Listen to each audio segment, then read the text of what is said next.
Hey, how's it going, everyone? Welcome to tonight's episode of Doop on the Volley, Philadelphia Sports Network's podcast around all things Philadelphia Union. I'm Jimmy King, and tonight I've got Eric with me and Paul as well. We're a little short-staffed like the Union were this week, but we're still here rocking.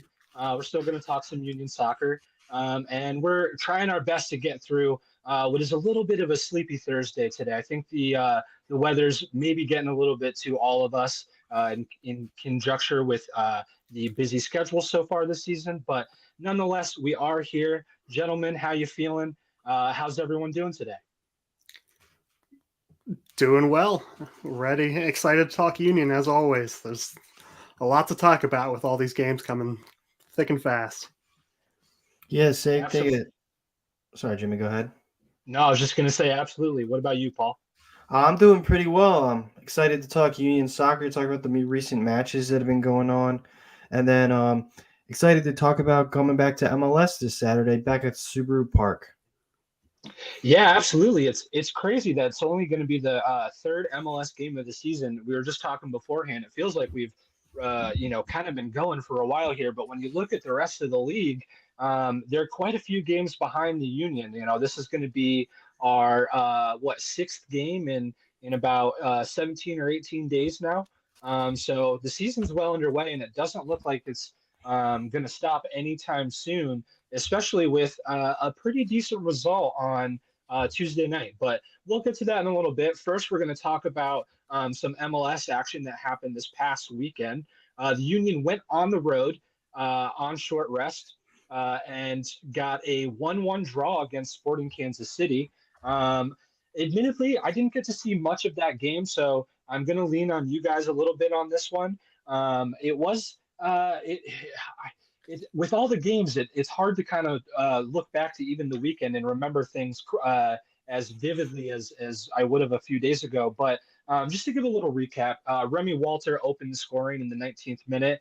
I think El Brujo might have stepped on the ball a little bit, coughed up the ball in the midfield just outside the box, and Remy Walter had a beautiful shot to Semla's right side. Didn't really have much of a chance on that one, I don't think.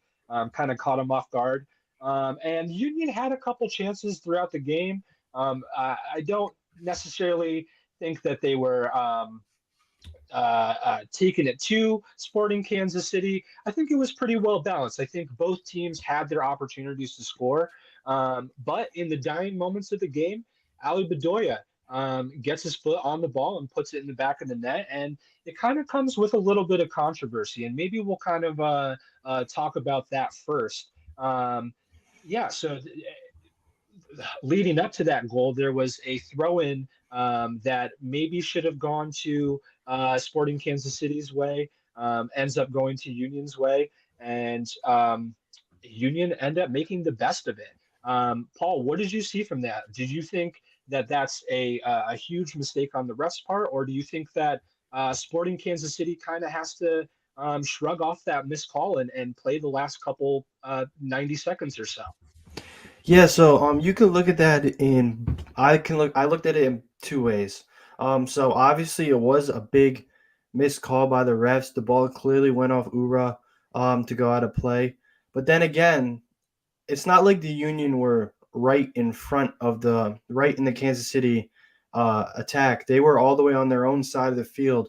So you could literally kind of look at that both ways. It's like, yes, the ref made a bad play, but then again, we were in our own side of the field. Kansas City could have easily as well just kicked the ball, like stop the Union from rushing down through the field, stop the play, and then the game would have been over and Kansas City would have taken the 3 points. And honestly, no one really would have known the controversy happened. The only reason we know it happened was because the Union ended up getting a corner off the result, and the Union scoring. Right, absolutely. Yeah, it's not like the missed call ended up giving Union the corner Yeah. directly. They earned that, even if that's just by driving down the field 20-25 yards or so. But again, it's been a constant this season, this early season so far, the resiliency that this Union team has. Mhm. Just when you think that, all right, maybe this is a 1-0 loss on short rest on the road. Just when you think it's about over, they're able to dig deep and find that fifth gear and able to grind out a result. Eric, what do you think about that so far? It's if you look back to all the games, they've kind of been up against the wall at one point or another in every game, and they haven't lost a game yet this season. Yeah, imagine what this team could do if they started well. Um, it's nice, and we touched on it a little bit before about that mentality and how that makes it feel different from last season.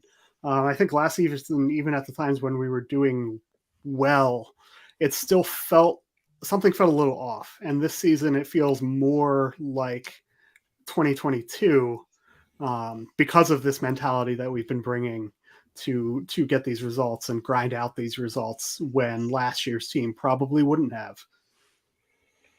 Yeah, absolutely, guys.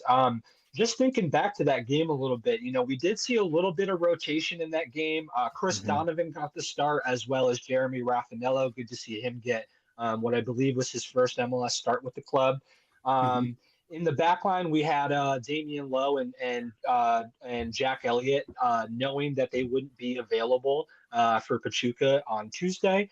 And we also had Nate Harriel playing at left back to start the game, which, yeah, I mean, that's going to be a trend we'll talk about later. But that guy just seems to be a jack of all trades right now. It seems like he's one of the most relied on people in Curtin's camp right now, and he feels more comfortable throwing Nate Harriel in a left back or a center back position than some of the guys on the depth chart right now. So I think that says a lot about Nate Harriel right now. But what do you guys think about some of those other guys in there? I know there wasn't a ton to really go off of. I know Raffanello didn't really have a ton of involvement, but another guy we saw come in late into the game, even though it was really, really late, was Marcus Anderson again. And Mhm. one thing I really love to see, and Evan pointed this out. Evan from I think he's from Philly Soccer Page, I believe. I'll make sure of that, but he pointed out that Marcus Anderson was right in the midst of kind of giving it to the Sporting Kansas City fans after that goal. And Mhm. the dude's played like less than 90 minutes for the club, and he's getting in everyone's face already. So I love to see that. What do you guys think from some of those younger guys the other night? Yeah, it was. I mean, it was a good showing for the spot that they're at in their careers. You got guys making their first MLS starts or getting some of their first minutes for the team. Getting out there and keeping it at a 1-0 deficit for most of the half it's not a terrible showing, and they're clearly raw, but they also showed that they have that potential to become important contributors for the team down the line with more game time, just like Nathan Harriel at one point in the past, and Jack McGlynn, Quinn Sullivan, all those guys started out in the same position, and now they're key contributors. And I think most of these guys can reach that same level. Yeah, absolutely. And I think that's kind of, what Union's foundation is built on, right? Is bringing up those younger players and giving them those opportunities. And we've seen kind of in the last couple of years how there's kind of been a logjam at some positions, but Curtin it seems like he's giving it more of a focus this year to give some of those younger guys some minutes. Yes. Paul, have you been noticing that this year, and how do you feel about that? Yeah, I have been noticing that. We like the guy you mentioned, Marcus Anderson. He signs in the winter, and it looks like at the moment he's our number 3 striker, and that's ahead of guys like Donovan who've been here for a while, and then big money signings like Ty Baribo. I really think that shows how how Curtin really trusts the youth, and then obviously this goes for other players, but I think that implies how good this Union Academy is, that they can bring guys up into the first team and be able to just trust them to get good, decent roles within the first team for a team that they're always up towards the top of the Eastern Conference. Yeah, absolutely, absolutely. Just before we kind of wrap up this Sporting Kansas City match, I did want to backtrack a little bit and just give a shout out. It was Evan Cohen from Philly. Let's see, Philly Soccer Now. He's a great independent reporter. I think he goes to school down in the South somewhere in New Orleans, maybe. But he does come back for the summer, and he's a great kid, and he's really involved with the Bridge Brigade too, which I wanted to give a shout out to them as well. That's the new Philadelphia Union 2 supporters group, and they're a really great time as well, showing up to all the U2 games, making some noise. If you guys want to check out some of those games this year, you really should. There's a lot of really exciting players that are kind of on the fringe. Some of those players we're talking about that Jim Curtin is trying to get some minutes to. They're going to get a lot of minutes down in U2 this year. So go out to those games, support the Bridge Brigade, and yeah, check out the next wave of Union Soccer. Moving on, then, we're going to talk about our Champions Cup game this Tuesday at home against Pachuca. Just looking at the lineup here, guys. Obviously, we'll talk about what Union looked like, but I want to talk about Pachuca for a second because I think it's really important to just note how strong this team is and how experienced this team is. Especially in the attack. You've got Adrisi on the left, Eric Sanchez at the 10 position, big Solomon Rodon down right out front, coming down the middle. There's a lot of guys on this team that can score goals, and they lead Liga MX in goals scored currently right now. So this is a high-powered offense coming into Subaru Park on Tuesday night, and Jim Curtin was a little strapped for options, especially in the back line. As we talked about, Damian Lowe was missing on Tuesday night with yellow card suspension, and Jack Elliott was out with a red card that he got against Saprissa in the second leg. So because of that, we had Nate Harriel once again moving positions, kind of filling in at that second center back, which put Mbaizo on the right side of the back line. And then I do want to actually kind of ask you guys about this actually. So the team has moved from posting the formation of when they post a lineup, and it's kind of hard to get. It's just the names in what I assume is starting at goalie and then left back and moving its way across. But it's hard to get a read on the formation. So initially, I thought what it was is that Sullivan was playing as the second striker, and that Bedoya was playing on the right. But as the game kind of started out, I think what we kind of saw was more of that Christmas tree formation with Quinn Sullivan starting a little bit below Mikkel Ua up top. And they actually got a couple of chances out of the start of the game from that. Quinn Sullivan feeding Mikkel Ua through in like the 6th or 7th minute.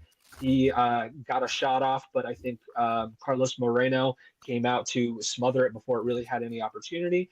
And then a few minutes later, I think it was Daniel Gostog fed almost a very similar ball to him.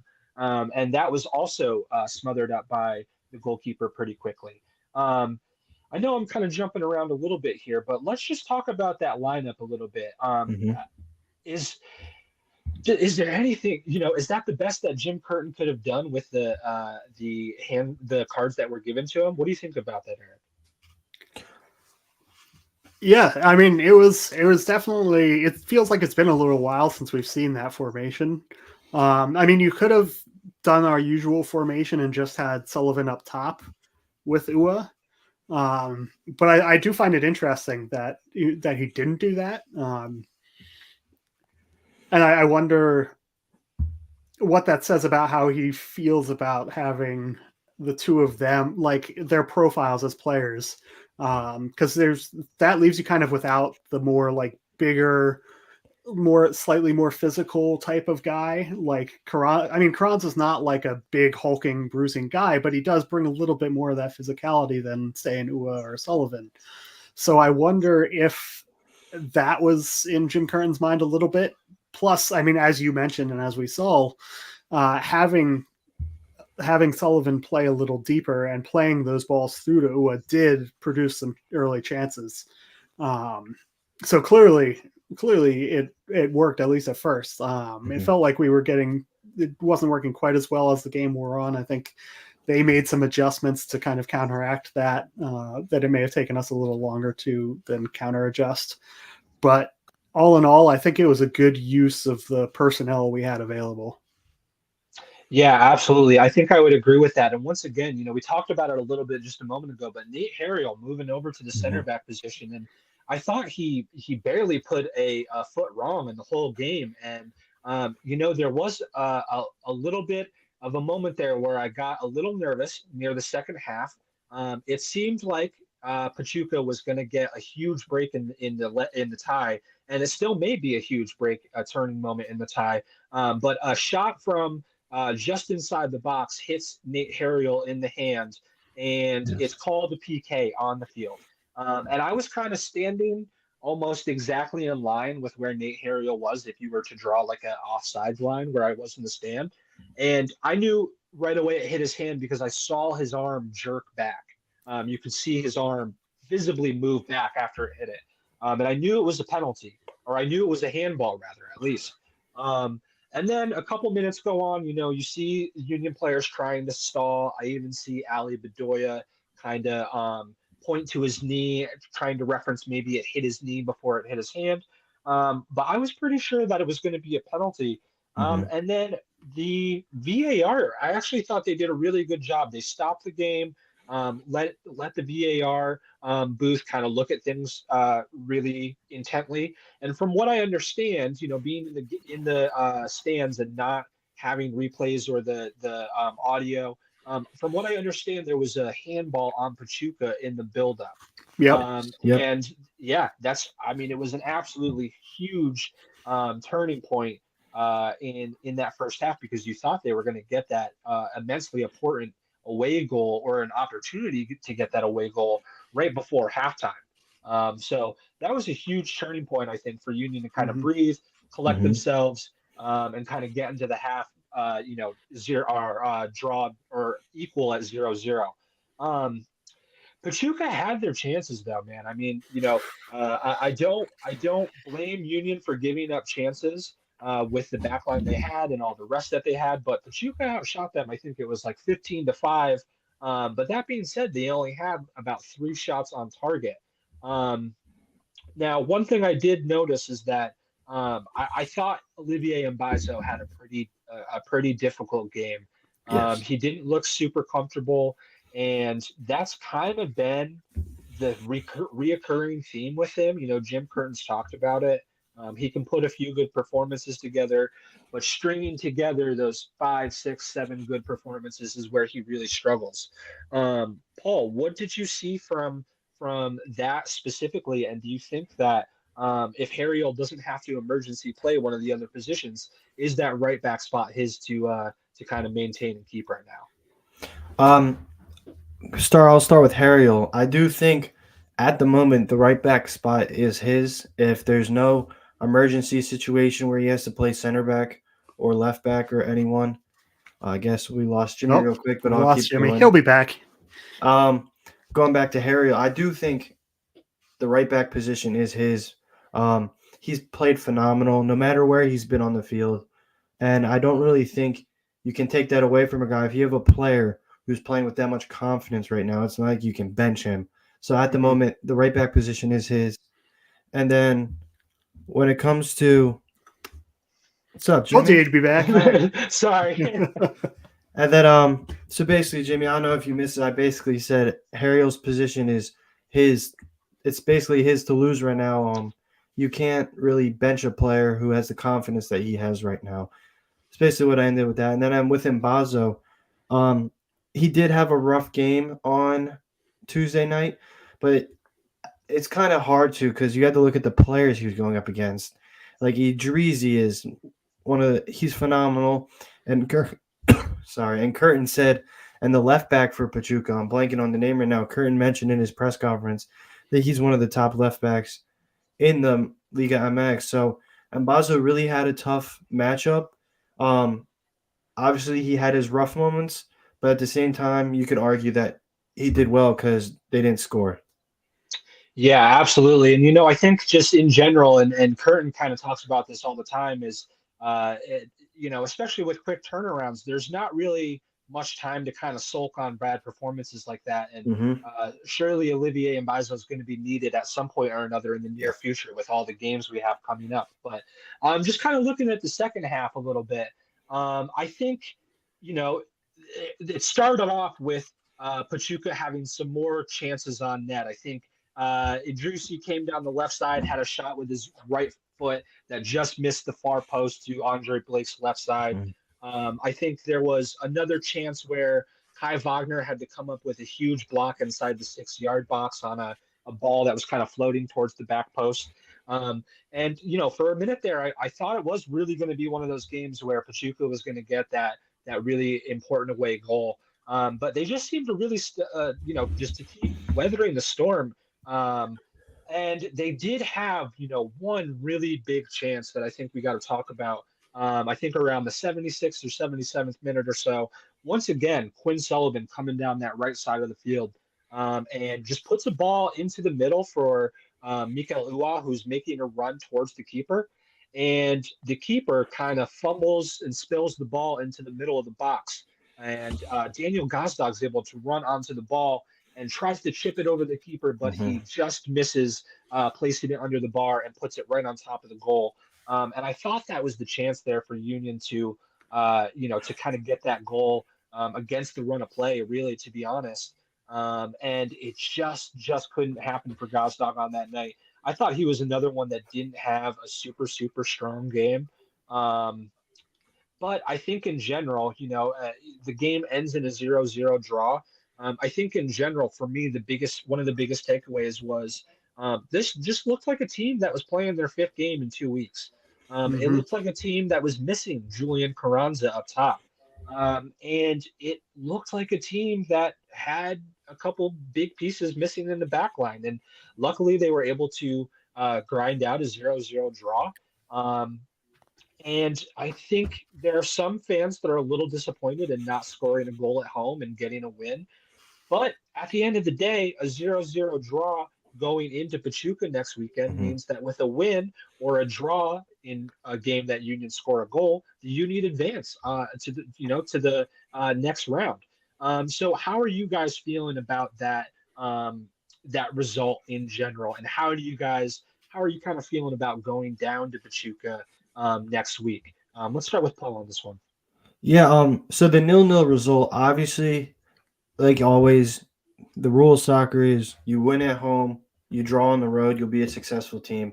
Obviously, you wanted to get the win at home, but all things mattered. I think a 0-0 draw is a great result, especially with the team that you had playing with the rotation. You had no Carranza, Lowe was out, Elliott was out, and you were able to hold Pachuca to 0 goals, which I think that is one of the biggest. The 0 away goals for a team like Pachuca who scores like they can, I think that is a massive achievement for the Union. And with Carranza and all coming back and everyone fully healthy coming back for Tuesday, hopefully, I think the Union are in great shape personally.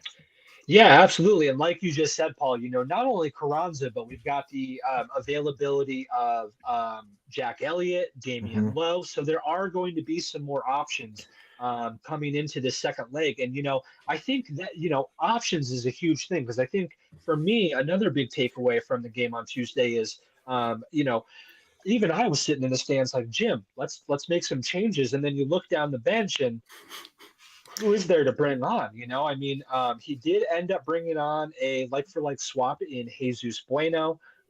And then he did bring on Marcus Anderson late in the game. But other than that, I mean, your biggest difference maker left on the bench is Chris Donovan. So, and I guess my big point is having those options going into leg two is going to be everything, I think. Eric, how are you feeling about Leg 2, and what do you think Union need to do with those guys coming back into the lineup in order to get it done down in Pachuca next Tuesday? Yeah, I'm cautiously optimistic. I think playing away is going to benefit our playing style. Being able to hit, they'll be going forward looking for a goal. So I think we'll have some more chances on the counter. So particularly with Carranza back, to score those chances. I mean, we've seen how he's done in the Champions Cup so far. Like, he's been on fire. And I mean, he's already scored a hat trick away. Like, he's already crushing it. Like I said, I'm cautiously optimistic, particularly because of holding them to no away goals. So if we get one, that's gonna hopefully make them a little nervous, make them a little twitchy. So even if they're still up on us, if it's 2-1, for example, they're gonna have it playing in the back of their minds that, like, if we allow a goal on a tie, then we're out. And I think that hopefully will work to the Union's advantage, particularly given, I think I saw that while we've talked a lot about their attacking, I think I saw a stat that they've been allowing maybe around 2 goals a game at home so far. Yeah, I saw that as well. More than 2 goals a game at home. So there should be opportunities there for us to take advantage of that.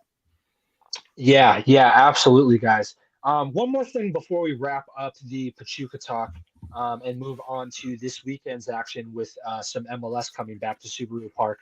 I wanted to talk about a little bit, probably the biggest takeaway for me is kind of feeding off that last conversation a little bit, and just how little options there were on that bench, and how big of a difference having 1 or 2 injuries or guys missing from the lineup can make this team, how big of a difference it can make this team feel in terms of productivity that they have coming off the bench. And something that I wanted to bring up to you guys, because I thought it was one of my biggest takeaways, is that I was frustrated that I felt like this was the perfect example of Union not doing quite enough in the offseason to make sure that they were prepared for all the competition that they had this season. And interesting enough, 20 minutes or an hour or so after I left, I got a text about something that was said in the locker room. And later, Jose Nunez had posted that he had asked Andre Blake pretty much that same question, if he thought the team had appropriately stocked the roster for this upcoming season. And I thought his response was pretty telling. We won't play the clip right now, but his response was pretty much something along the lines of, I don't want to get in trouble. We'll have to see. Yeah, let's see. What are your guys' thoughts on that? I know, obviously, Andre Blake is one of the most important players in this Union team. What does a statement like that mean to you guys as people who follow this team with a close lens? Let's start with Eric on that one. I mean, the first thing that came to mind was that Mourinho meme. The "if I speak, I'm in trouble." That, as soon as I read that, I was like, that's what came to mind for me. And I think by not speaking, he says a lot. It's clear that when you've got a right back playing at center back, for example, when you have other center back option, at least one other center back option on the bench, it's clear that there are certain players that Jim Curtin is not quite ready to trust in those big situations yet. And you would hope that at the very least you'd have a backup for every position on the field. And it just feels like that you are willing to bring on in a game, I should say. And it feels like we're not quite there at certain positions, which is, I think, driving a lot of that frustration for fans, because we can see those weaknesses. So it feels like if we can see them, the club should be able to see them and theoretically address them. And at the same time, when you've got players on the bench who are never seeing the field, that feels kind of like a bit of a waste, particularly in a salary cap league. with limited options, you need to be able to trust all the players that you have available to you, or otherwise, what are they doing there? Yeah, absolutely. I mean, if you just think about the some of the departures we saw in the offseason, we saw not only Andres Perea, but Joaquin Torres as well. And really, there were no direct replacements for either of those players brought in this offseason. Obviously, there's some young guys who are hopeful to work out in the future, but there is really no direct replacement for either of those guys. And I think at the 10, that's honestly, both of those positions are huge holes for me. And I think either of those, having replacements for either of those guys on Tuesday could have been a huge, huge advantage. Mhm. And I wonder if, are we, listen, I know we haven't seen Ty Baribo. I know he hasn't, it seems like he's not really doing much in training, but can the guy be that bad not to throw on in a 0-0 game late in the game? I don't know. It seems like we may be having the same situation that we had with Andres Perea, where it's just not going to work out for him. But if that's the case, we've got to do something to bring someone in who is going to be in favor of Jim Curtin and is going to be a piece that can be brought in games like this in short rest with rotation needed. And for me, that was the biggest disappointment and the biggest takeaway. I think the result was a positive result. I don't think that it was anything to get too upset about. I think it puts Union in a decent position going down to Pachuca.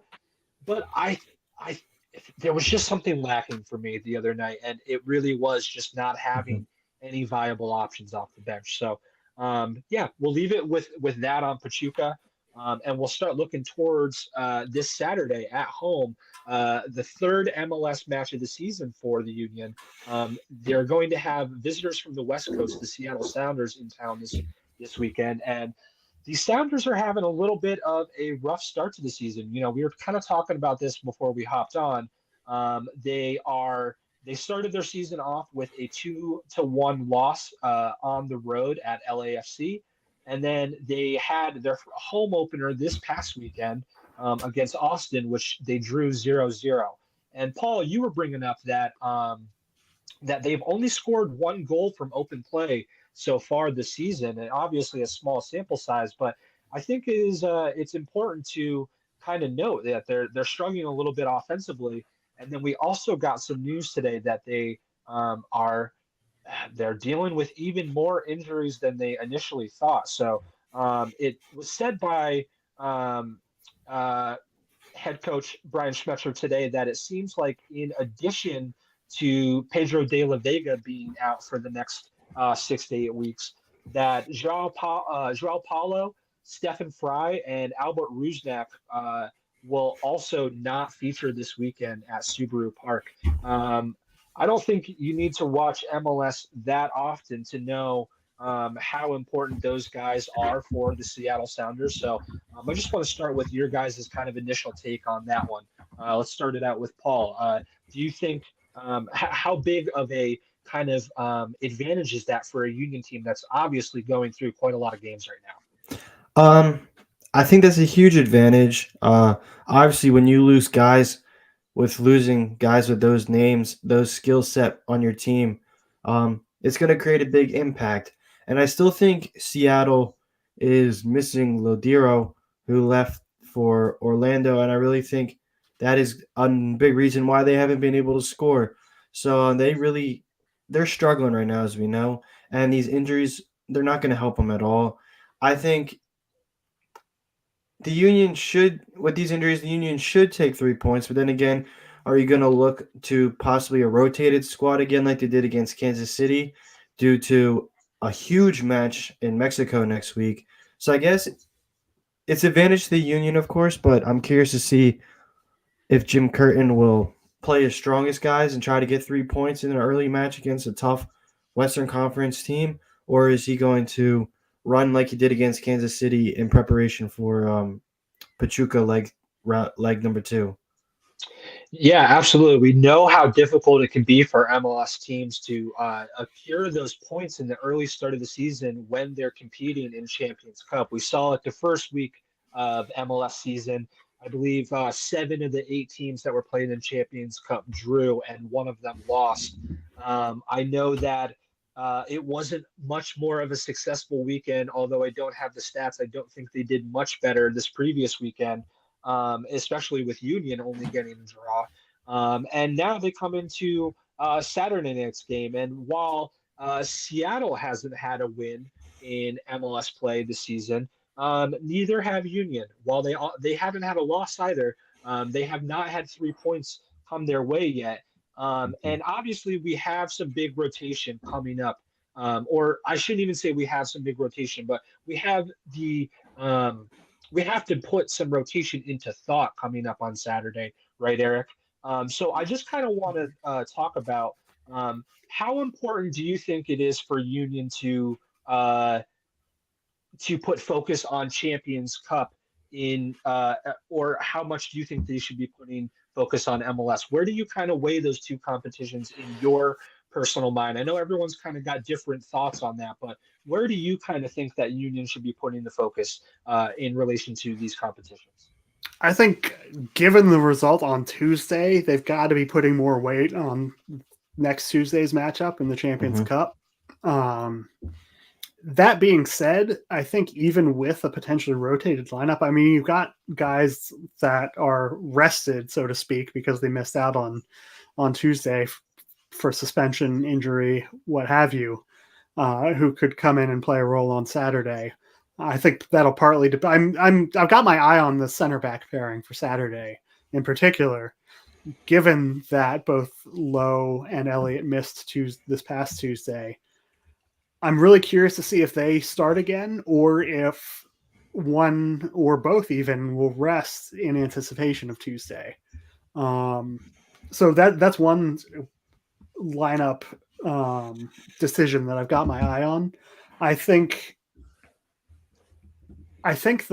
even with the focus on Tuesday, I still think they'll be looking, given Seattle's struggles and their injuries, I think the aim has to be a win and a shutout.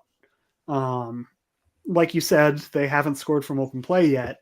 I think Jim Curtin is going to be looking to keep that going to kind of continue to start to put the early season defensive struggles in the rearview mirror, build on that shutout from Tuesday and get another one here and start to maybe even build back some more confidence in this defense that has had moments to forget, we'll say.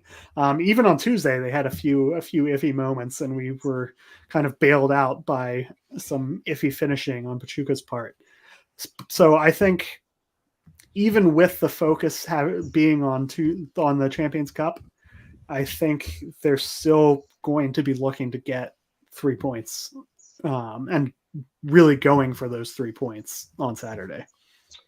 Yeah, absolutely. I mean, I think if you look at it, and we talked about this a little bit when we talked about our general MLS predictions, the East is going to be a really tough conference to win this year, which means I think we all kind of alluded to that maybe somebody from the West is going to win the Supporter Shield, right? So if the Supporter Shield isn't necessarily your first priority, I kind of agree with you, Eric. I think that you've got to put a lot of priority and a lot of focus on next Tuesday, going down to Mexico, getting that positive result, which moves you on to, I think, the final 8 in Champions Cup. Correct? Yep. Correct. And so I agree. I think that's a huge focus for Union right now. But again, I agree with you. At the same time, Eric, I think that this is a game in which Union can get 3 points. One of the big things going into Pachuca was Jim Curtin said he really wants to put focus on eliminating kind of those uncharacteristic goals that they've been letting in, Eric, that you've referenced a couple minutes ago. And they wanted to get back to keeping clean sheets, especially while at home. Tuesday, we saw that happen with kind of a makeshift lineup. And now we think we're probably going to see what resembles a somewhat of a more normal lineup come Saturday night. But I'm not so much interested in what you guys think about the defense come Saturday night. I'm interested in what you guys think Jim Curtin might do in the attack. Obviously, we saw Quinn Sullivan start his 5th game of the season so far. Him and Jack McGlynn are the only 2 players to start all 5 games this season. So he's kind of had a little bit of a run out in the early goings this year. But he is youthful. He does have a lot of energy underneath him. So what are you guys kind of thinking, Paul? Maybe I can get your thoughts on Mhm. maybe who you'd like to see in the attack. Do you want to see Quinn back on that right side? Do you think he will go back at that striker position and let Julian Carranza be 100% for Tuesday? What are you kind of hoping or thinking? I don't know if you've gotten any. I know Jim Curtin hasn't had his press conference previewing this game yet, but is there anything that you might be able to kind of get to hit at as what we might see on Saturday? I can't give any hints towards anything, unfortunately, but I will give what I'm hoping personally to see.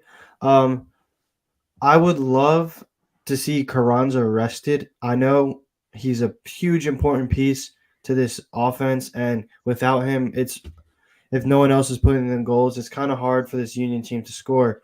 Um, but I think due to the importance of Tuesday's match in Mexico, I think you have to rest him, make sure he's 100% and ready for um, Tuesday night. Regarding Quinn Sullivan, in my opinion, he deserves the rest. He's played in every game, but he's unbenchable at the moment. Every game he's provided a threat. He really has been one of our top players, if not the top player so far to start the season. So I would put Quinn back up there with Ura up top. Okay, interesting, Eric. If that's the case, if Quinn Sullivan does get the start up top again, who do you think kind of fills in that right side then? Do you think he goes with Ali Bedoya at home? Do you think he goes back to maybe Jesus Bueno over there? Maybe there's another option kind of laying in the weeds that we're not thinking about. What are you kind of thinking there if Quinn Sullivan does get the start up top again? I Or think it would maybe be in that second, maybe in that double Mhm. number 10 kind of Christmas tree formation. Yeah, I mean, I think we would see Bedoya there again. The only reason we wouldn't would be because he did start on Tuesday and did play a good number of minutes. So I wouldn't be shocked or anything if Jesus Bueno started there instead. But if I had to put my money on one of them, I think it would be Bedoya. Okay, yeah, absolutely. I think that's probably what I'm thinking on that as well. Um, and it'll be interesting to see. Like I said, the only other player to get all 5 starts this season is Jack McGlynn. But Mm-hmm. again, he's another player that's pretty youthful, has some energy, is looking to make quite a stake for the Olympic team this year. So I'm sure both Quinn and Jack will not shy away from seeing their name on the team sheet again come Saturday night. But is there any kind of last minute thoughts you guys had on the Sounders game? I know looking at the forecast, it looks like we might have some more rain, which it just seems like ever since I don't know, 2 seasons ago was so perfect with the weather, and ever since then it seems like it's just been a disaster. But either of you able to make it down to Subaru Park on Saturday night? Um, I'm hoping I'll be able to. Got a little things to possibly clear up and do it, but I'm gonna do my best to make it down there. Right on. Yeah, I won't be there this weekend, but I'm hoping for the rest of the season to be at most of the remaining home games after this. Awesome. We are so excited to finally have you join us down at Subaru Park sometime, Eric. It's all that said, even though the weather hasn't been super glamorous for late February and early March games so far, I don't think the weather's been too awful. It's been a little bit chilly, but it's been pretty manageable so far. Um, Cool. So yeah, that's pretty much wrapping up what we've got talking about Seattle coming to town this weekend. Does anyone maybe want to? I know Eric, you said that they should win and get a shutout, but does anyone kind of want to put a stick their neck out and put a prediction out there for that one? Huh. I'll start. I think we're going to see. I would love to see a clean sheet, but I think Seattle's going to get an ugly goal that's just Just one of those that's so Union type goals to give up. But I think Union are going to get it done. I think we're going to see a 2-1 win from Union. And I'm going to say that Quinn Sullivan gets on the score sheet. Okay. Yeah, I like that. I was going to go the same way, honestly. I was going to say 2-1. Despite saying that I think Curtin will be hoping for that shutout. I think Seattle will get one. Like you said, I think there may be another ugly goal in our future, but I do think we'll pull it out. I agree with the 2-1. I will say Marcus Anderson gets his first Union goal. Okay, interesting. Paul, what about you? Believe it or not, I'm not just going with the group here, but I also was thinking a 2-1 result. I think the Union will end up pulling the 3 points out with all the injuries due to Seattle. But I think Seattle is also due for their first open play goal this season.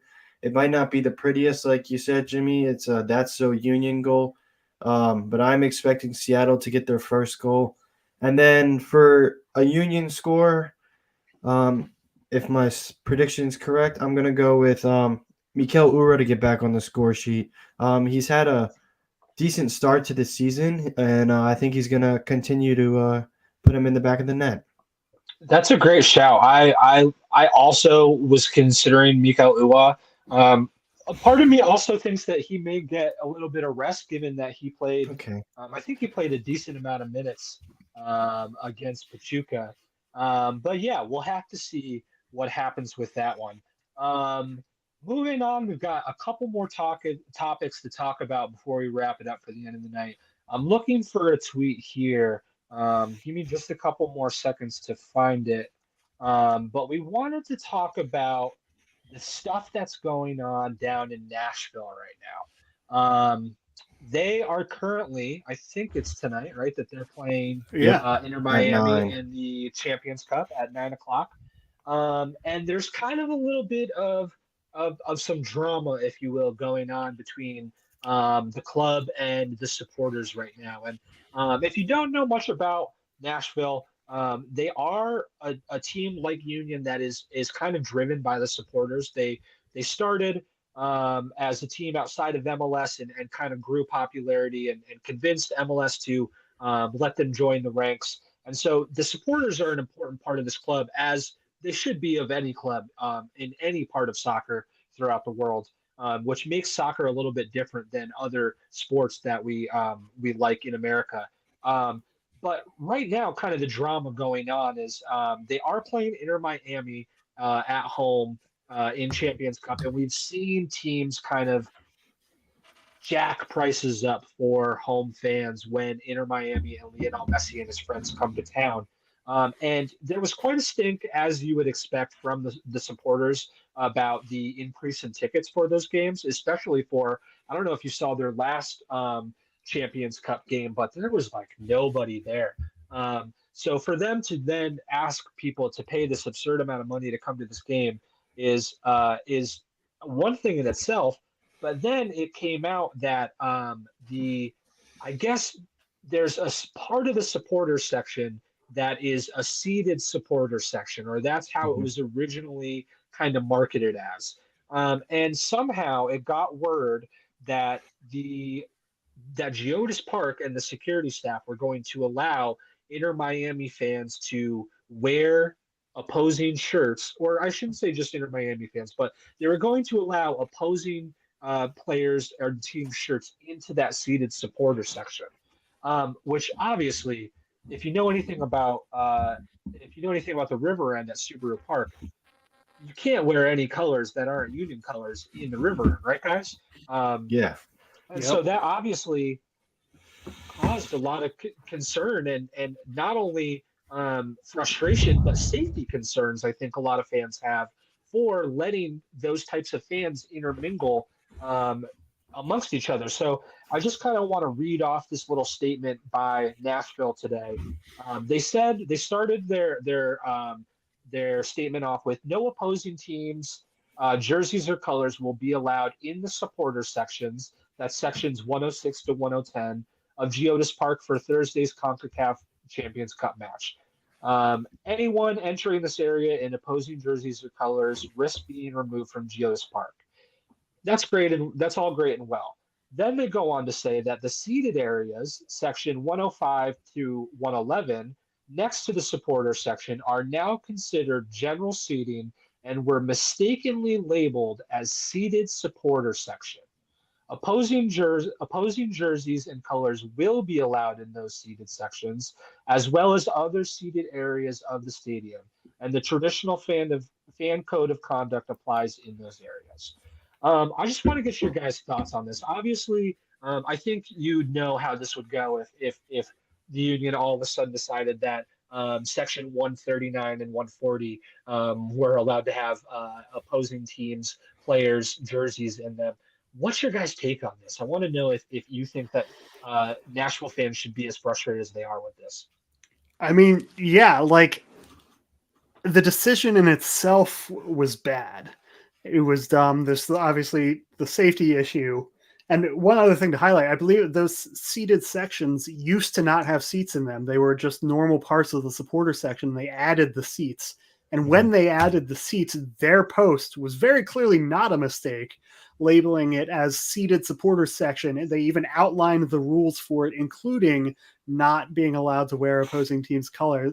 So the thing that gets me is, I mean, on top of the security concerns and just how disrespectful it feels, then trying to act like it was a mistake, trying to kind of hedge their bets almost on the whole situation, like that just leaves a really bad taste in my mouth. And like, I can't blame the Nashville supporters at all for their frustration. And in their shoes, I would be just as frustrated. Absolutely. I mean, especially with, listen, guys, tickets to these games, not even just games that Inter Miami are playing in, but tickets, season tickets are expensive. It's not cheap. And I think that it's a little bit different. You know, I think maybe some people that aren't soccer fans might hear this and say, well, what's the big deal? You know, fans sit amongst each other in every other sport. But I think there's just a little bit different of a dynamic when it comes to soccer, and especially when you interject the largest and most probably the best soccer player, one of the best soccer players that we'll ever personally see with our own eyes coming to town. You know, obviously that creates a whole different dynamic. Paul, what's your thoughts on this? And do you think in general that Nashville is kind of putting some, I don't want to say blame on their supporters, but do you feel the same way as Eric? Is it kind of leaving a bad taste in your mouth the whole way that they're kind of saying it was mistakenly labeled? Do you buy that at all? No. I think as someone at my manager at work actually says this, I think they're just trying to CYA. They're just trying to cover their own ass for a mistake that they made, and they're trying to play it off. If I'm a Nashville supporter, I would be outraged as well. Your supporter section is for your fans and your fans only. In Europe, I know that the MLS isn't in Europe, but in your supporter section, you see them lined, like police officers and security line all the way down the stands to block them from opposing teams. And then, like you guys said, it's just a huge security risk. You're not going to have, I doubt you'll have security guards lined up on the seats to protect these potential Miami fans from Nashville fans. Like, it's not going to end well. It's a situation that should have never happened to begin with. It should have been for Nashville supporters only. I guess before I continue to just ramble about how bad of a decision it is, I guess I'll just leave it at that. Yeah, I think you're completely right with that, both of you. I mean, if you think about when you go to away games, a lot of times there are escorts for the away fans up into the section that they sit in. And I think it really is, you know, maybe it's overboard sometimes. But with alcohol involved, we are allowed to drink in American stadiums with alcohol involved. And if you put a bunch of Philly fans in one area, we can get a little rowdy. And I think it is really just a safety concern at the end of the day. And I just want to say that I would be calling my ticket rep and asking for a refund if I was one of the people that bought a seat in that supporter section, and one, had it switched to a seated supporter section, but then two, I was told 5 games into the season or whatever that it's, oh, you know what, it's actually not a supporter section. There's going to be fans from other teams in your section as well. I would be asking to be moved, if not just asking for my money back for the season. Um, but I think that's enough on that. That's pretty much all we have to talk about as far as union stuff goes for this week. But before we log off, we do have our on the volley take where we kind of give our thoughts on maybe a little bit of a unrealistic question or topic that we can come up with. Sometimes union related, but not always. This week we do have a union related one. And the one this week that I want you guys to answer, and I think I've got an answer for it as well. But if there was a union player that we needed to play another position in an emergency situation, who do you think would play well, and in what position do you think they would excel in? I'm going to start with Eric on this one. So this one may be a little too obvious, but I'm thinking about putting Glesnes at striker. We all know he can shoot. We're already cheering for him to shoot whenever he's in the opposing half anyway. So, plus he's got the height, he's got the physicality to stand up to center backs. I think it would be fun to see what he could do up top. It's really interesting you say that. I was going to let Paul go next, but I think I'm going to say mine next, because just very similarly to you, Eric, mine was, I thought Damian Lowe as a striker would be really interesting. Dude is just he's pretty monstrous in the air. He's really physical. He isn't necessarily the fastest guy with the ball, but if you've seen him make some of those recovery runs, the dude has some wheels on him. He can chase down balls. So I'd be interested to see, especially in Union system, where a lot of times it's playing that long ball and then waiting for that second runner into the box. I'd be interested to see how Damian could do with that, especially throwing some. It's not really Union styles to just chuck balls into the middle and hope for a header. But hey, with a guy like Damian Lowe's size, maybe he could get a goal here or there. So that's my pick. Paul, what are you thinking on this one? So I actually have two. I have more of a joking one, and then I have my real answer. But before I do say my answers, what's up, Jose? How you doing tonight? So I'll start off with my joke of an answer. I don't mean this in any type of insult, but I would like to see Ty Bariba played as a striker instead of a bench piece. You spent so much money on him. At least for the Union, it's a decent amount of money you spent on him, and he doesn't touch the field. So I just like to see him play. And then my real answer might be a little out of the water. I have no idea how this would work, but I think it'd just be curious. Due to the fitness of Quinn Sullivan and how well he's played, like defensively and attacking mindedly this year, I would think it would be cool to see him in like a left back or a right back type of role. Like I said, I doubt it would be work in any type of way, but the way he can push up and down the field, the way he's fit, and the way he can launch crosses in, and I think I've noticed he's played well in the center mid position this year, like his normal position, which means his defense has been improved.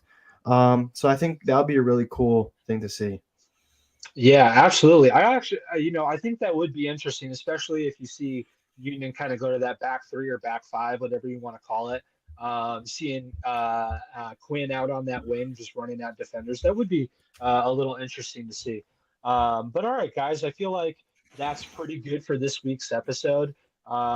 Like we said before, the games are going to keep coming. I'm excited for it, though. I feel like. Just looking at the schedule, I believe we're at home this weekend against Seattle, and then we've got on the road against Pachuca on Tuesday, and then I believe the game after that we're looking at on the road against Austin as well, right? Mhm. And I believe that's our first matchup against Austin. So I think the next time we talk, we'll probably be previewing that game a little bit. And yeah, Austin is. I wish I was going to that game, and Austin's a great time if you guys haven't gone. I have never been, but a lot of my friends have, and I've heard it's a fantastic time. So hopefully we can all get out there sometime.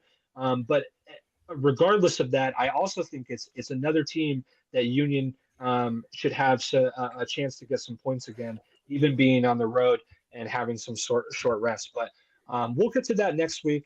We do have a game coming up here on Saturday, so we will have a preview article coming out either tomorrow or Saturday morning for you guys, as well as some recaps and some general thoughts about how the season has gone so far. But thank you guys so much for tuning in to the start of the season for everything PSN so far this season. Paul's doing a great job in the press box and meeting with Jim Curtin after the game in the press conference. And we're all just busting out articles, trying to bring some more content to you all. So thank you guys so much for tuning in. We'll see you guys next Thursday night, and hopefully we've got a couple more points in MLS to have under our belt, and a rounds or a quarterfinal Champions Cup matchup to talk about next week as well. So, all right, thanks again for tuning in, and we'll see you guys all next time.